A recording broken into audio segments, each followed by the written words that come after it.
Cette semaine, à Église en sortie, on s'entretient avec l'auteur, compositeur et interprète français Grégory Turpin. On vous présente la première chronique des actualités de la rue de cette année avec l'abbé Claude Paradis. Et on reçoit Monseigneur Lionel Gendron avec qui on s'entretient de son diocèse de Saint-Jean-Longueuil.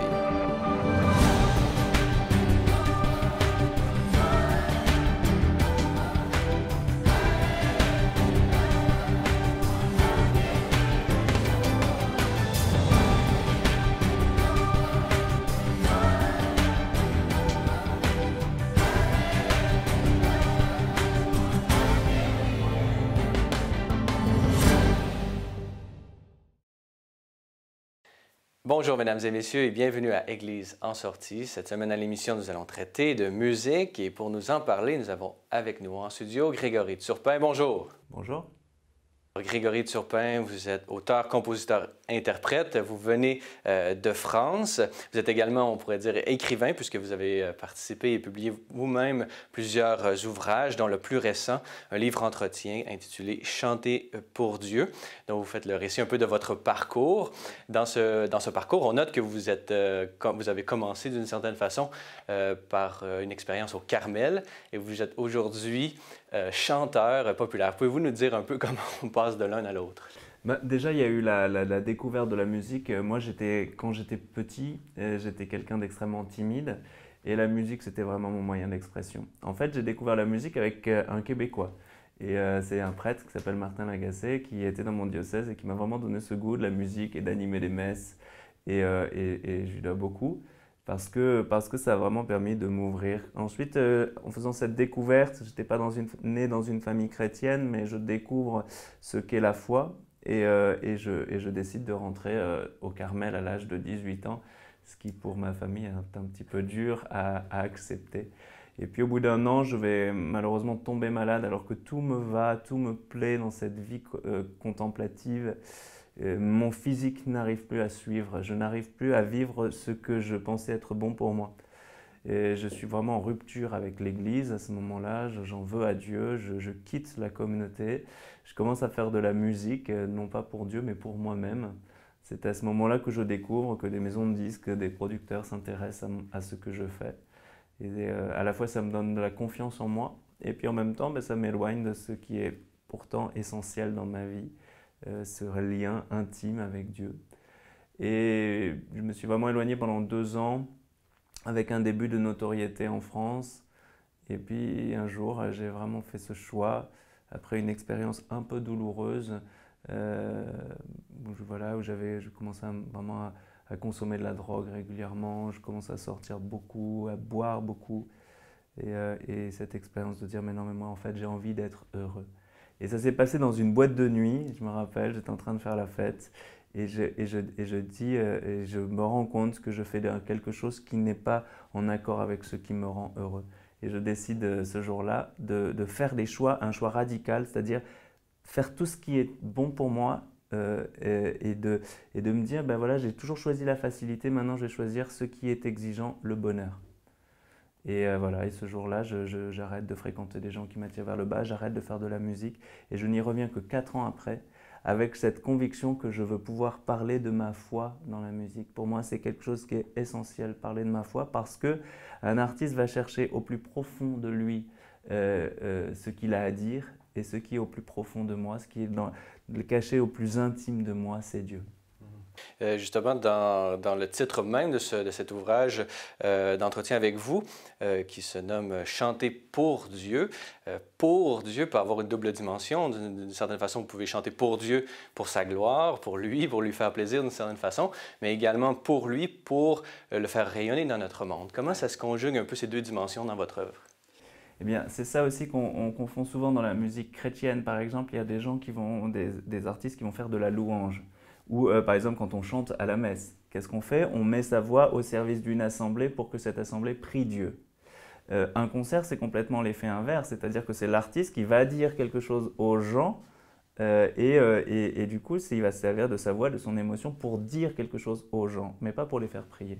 Et du coup, moi j'ai envie de chanter pour Dieu, c'est cette double dimension, c'est-à-dire je le fais pour lui, mais pour le connaître à ceux qui m'écouteront.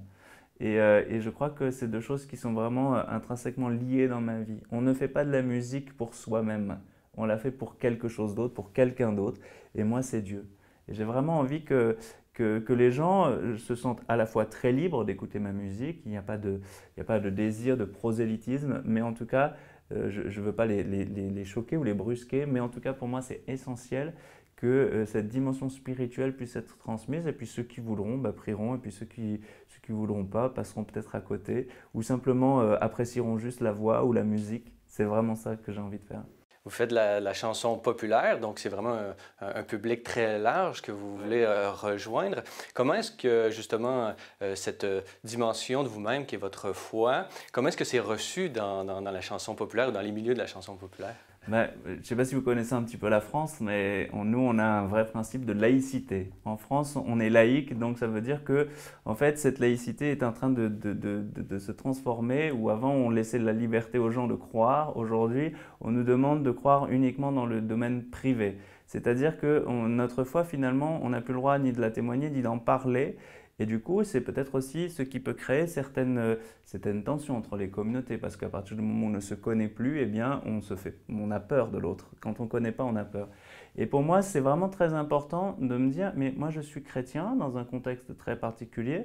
J'ai vraiment envie de pouvoir parler de ça parce que ça me fait vivre. Je ne cherche pas à brusquer les gens, mais je cherche à ce que l'autre s'intéresse à moi.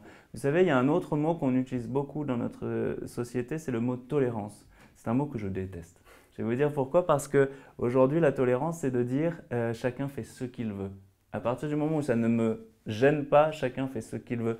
Et pour moi, c'est vraiment le signe de l'individualisme. Et je préfère un autre mot qui est beaucoup plus beau, c'est le mot de fraternité, c'est-à-dire vouloir ce qu'il y a de mieux pour l'autre. Et vous voyez, moi, dans ma foi, j'essaie de partager ça en ayant en laissant l'autre libre, évidemment, sans vouloir le brusquer, mais en désirant ce qu'il y a de mieux pour lui, sans lui dire « moi, je m'en fiche de ce que tu fais tant que tu le fais dans ta sphère privée ». Non, je veux m'intéresser aussi à ce que l'autre a à me dire. Vous avez participé à un projet, justement en France, mais qui va s'implanter ici même au Québec, les projets SPES. Pouvez-vous nous en parler un peu? Oui, je me suis rendu compte que beaucoup de jeunes, en particulier de moins jeunes, avaient envie d'avoir une vie spirituelle, avaient envie de prier, et souvent ils ne savaient pas comment faire. C'est-à-dire très concrètement, par exemple, quand on pense à autre chose, quand on prie, ça arrive à tout le monde. Mais comment faire pour sortir de ça? Ou quand on ne ressent pas la présence de Dieu, qu'est-ce que ça veut dire? Comment faire? Et en fait, en France, j'ai créé une veillée de prière, une veillée de louange, où je donne un enseignement sur le concret de la vie spirituelle. Donc ça parle de vie spirituelle, mais c'est quelque chose de très concret qui aide. Et je vois que de plus en plus de gens sont intéressés par ces veillées. Aujourd'hui, il y a une équipe qui va se créer à Montréal pour pouvoir créer ici des soirées SPES, c'est-à-dire inviter plutôt les étudiants, les jeunes adultes, mais pas que. Il y a des personnes âgées aussi qui viennent en France. Donc j'espère ici aussi que ces personnes vont aussi venir soutenir les plus jeunes pour vivre vraiment un temps de prière intense dans lequel il y a une espèce de parcours qui va se faire sur plusieurs soirées, qui va avoir lieu une fois par mois, pour vraiment apprendre à prier dans son quotidien et le faire de manière simple, et que notre relation à Dieu, notre prière devienne une relation intime qui se fait naturellement et qui se fait simplement. C'est vraiment ça que j'ai envie de transmettre, et je suis frappé de voir que les jeunes, eh bien, quand on leur propose quelque chose de concret, ils répondent. Alors voilà, je suis ravi que ça commence à Montréal, et j'espère que voilà, il y aura de plus en plus de monde qui seront intéressés par ces soirées. Et voilà, et donc pour le moment les choses se mettent en place. Vous pourrez trouver toutes les informations sur mon site internet grégoryturpin.com. Site sur lequel on peut trouver aussi tous vos albums et les livres que vous avez publiés si on veut se les procurer. Exactement. Alors, Grégory Turpin, auteur, compositeur, interprète, merci beaucoup de nous avoir accordé cette entrevue aujourd'hui. Merci.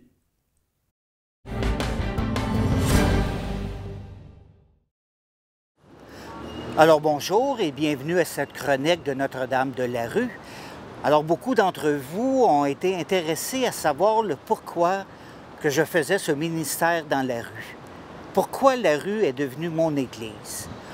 On retourne en arrière de 20 ans. C'est un soir, je suis sur la consommation, je consommais beaucoup à cette époque-là. J'ai même connu la rue. Et je suis sur la rue Sainte-Catherine et il y a une petite église qui est ouverte au coin de Sainte-Catherine et Berry. Alors j'entre dans cette église, c'est la nuit. À cette époque, l'église était ouverte 24 heures.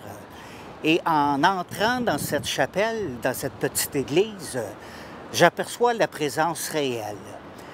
Alors, je me mets à genoux et je commence à parler avec la présence réelle, avec le Christ, et je lui dis, « Tu as deux choix.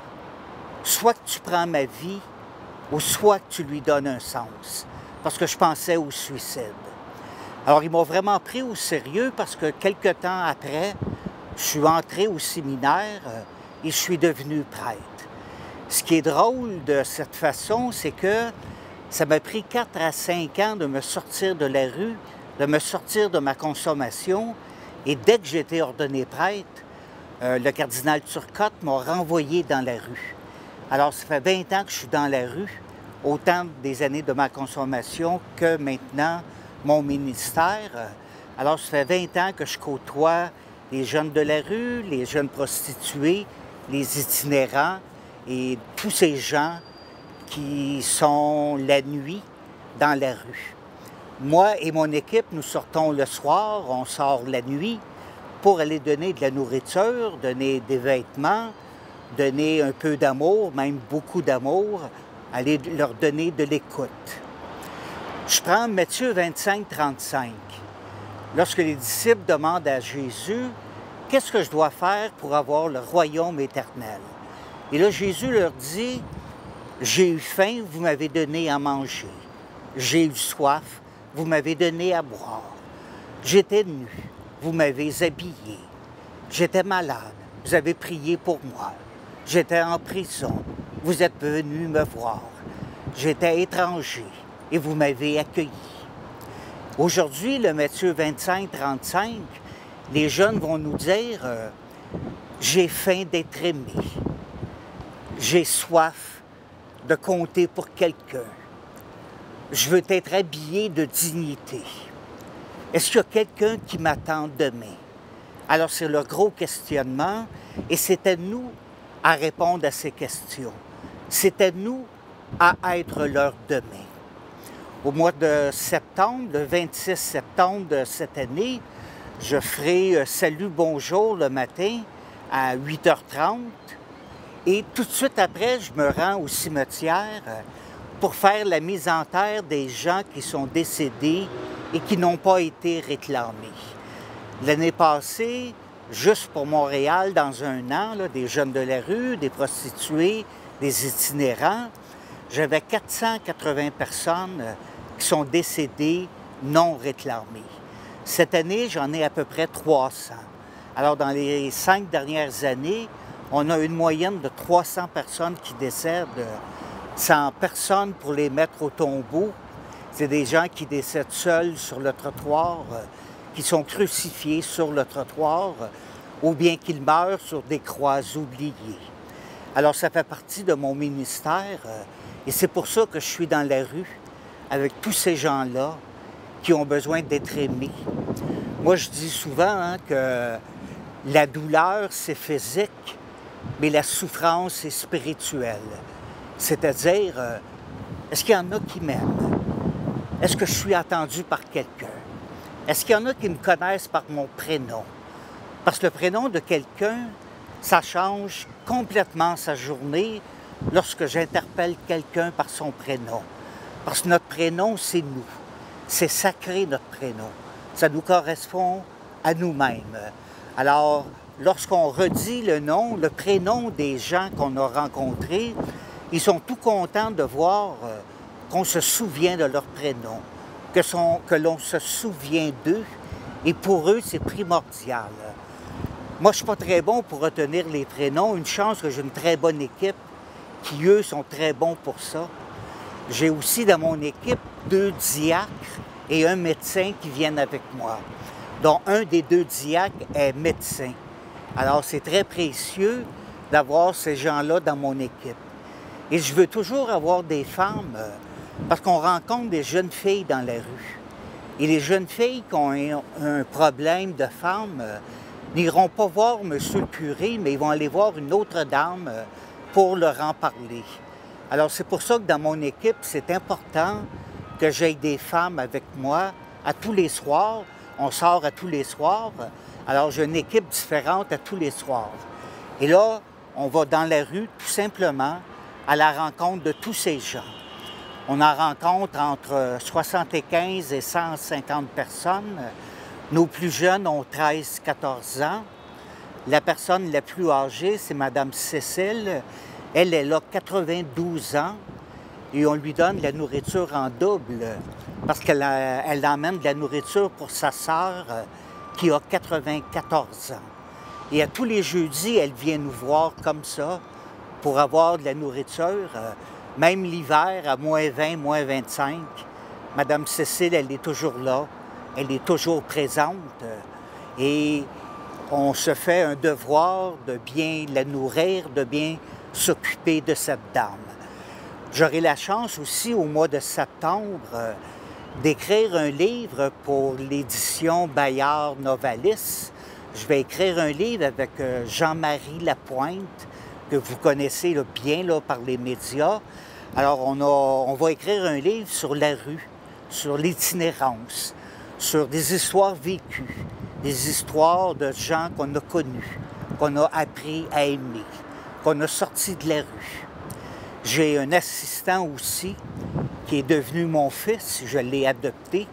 C'est quelqu'un qui a connu la rue un jour, mais qui m'a demandé de le marier à l'Église. Alors, ils se sont sortis de la rue, lui et son épouse. Je les ai mariés à l'Église. Et ça fait 7 ans, à chaque année, au mois de mai, ils me demandent de renouveler leur vœu de mariage. Alors, c'est ce que je fais à chaque année. Et pour eux, c'est un bonheur de pouvoir se réengager l'un envers l'autre et devant Dieu à chaque année. Alors, voilà un peu mon histoire, le pourquoi que je fais ce ministère qui est dans la rue, pourquoi l'Église est devenue la rue, qui est devenue mon Église plutôt, parce que j'ai pas de paroisse, j'ai pas de bureau, j'ai pas de presbytère, tout se fait dans la rue avec ces gens. La messe est dans la rue, les confessions sont dans la rue et tout notre ministère se fait avec eux et par eux. Amen.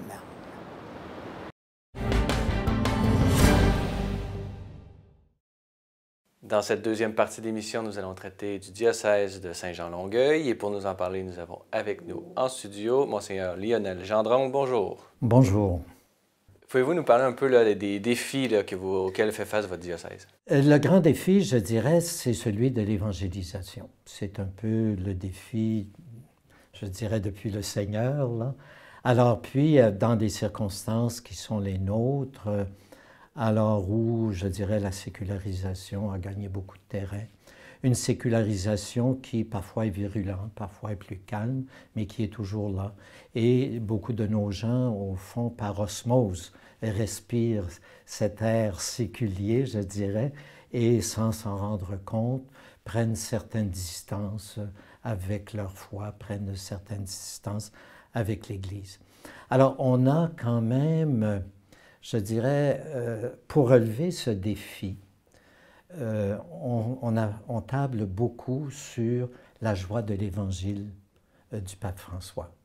Alors, ce à quoi l'Église est appelée à devenir, c'est un peu le titre de votre programme, une Église en sortie.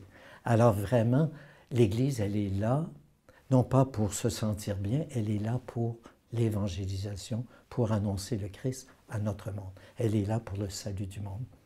Il y a eu un travail qui a été fait aussi par les évêques du Québec, alors sur le tournant missionnaire. Alors pour nous, ça aussi, ça vient nous conforter, je dirais, dans l'orientation que nous avons prise et ça va nous mener plus loin. Une initiative qui est propre, dans laquelle on vient d'entrer, et qui est une initiative que l'on veut vraiment là, d'évangélisation. Bon, le titre changera probablement dans le temps, mais pour le moment, on appelle cela là, des rassemblements communautaires, intergénérationnels, inclusifs. RCII. Alors, à quoi ça consiste? Alors, à quoi ça consiste? Bon, au tout début, à l'origine, c'était c'était davantage orienté vers la catéchèse.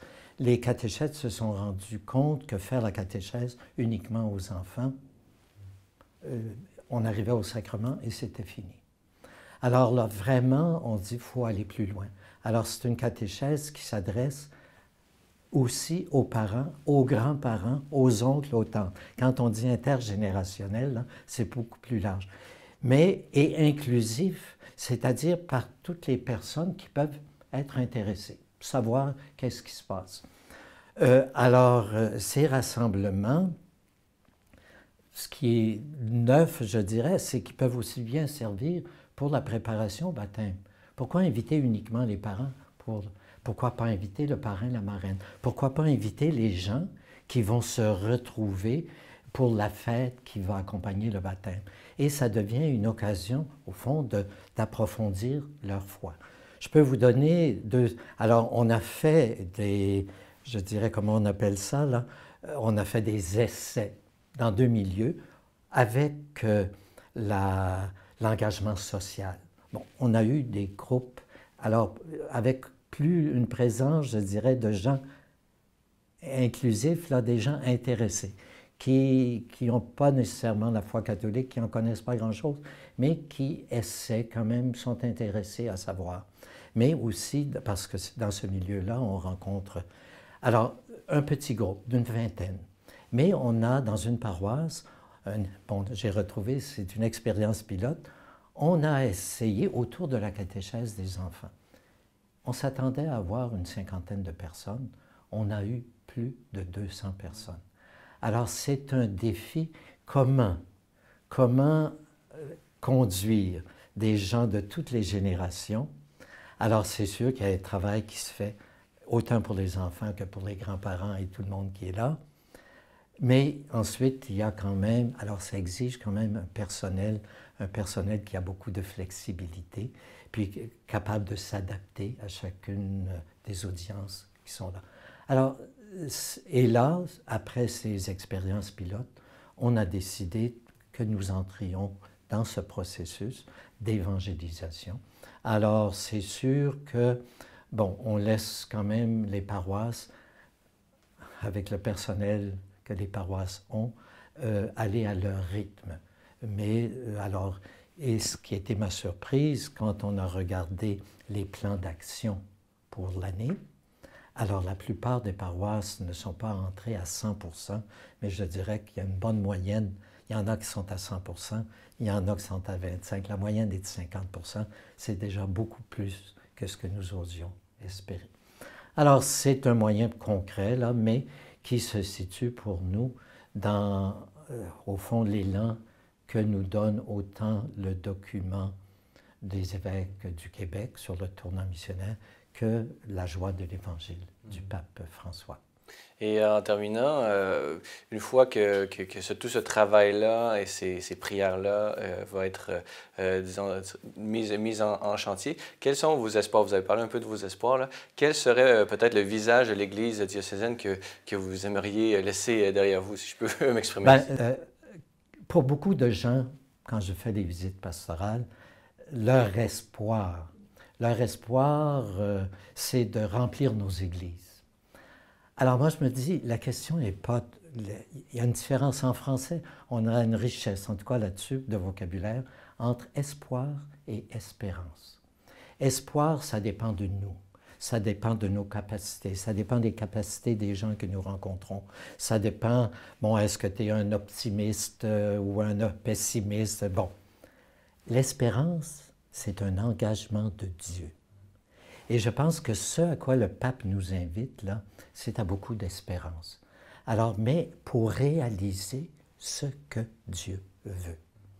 Alors, et c'est ce que je dis à nos gens, au fond, il faut aller, qu'est-ce que l'Esprit nous dit actuellement? Qu'est-ce que l'Esprit nous dit de la part de Dieu le Père? Alors, comment pouvons-nous entrer dans ce projet? Et la seule façon d'y entrer, c'est de favoriser en tout ce que nous pouvons la rencontre de Jésus-Christ. Alors, on a aussi, ça c'est une chose, puis j'essaie de sensibiliser. On insiste beaucoup dans le diocèse sur la co-responsabilité. Ce n'est pas neuf.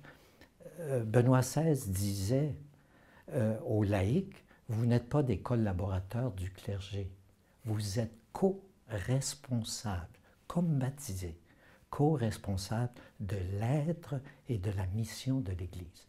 Pas juste à l'évêque, pas juste aux prêtres, pas juste aux diacres, aux agents de pastoral. C'est la responsabilité de chaque baptisé de rencontrer et d'aider à rencontrer le Christ.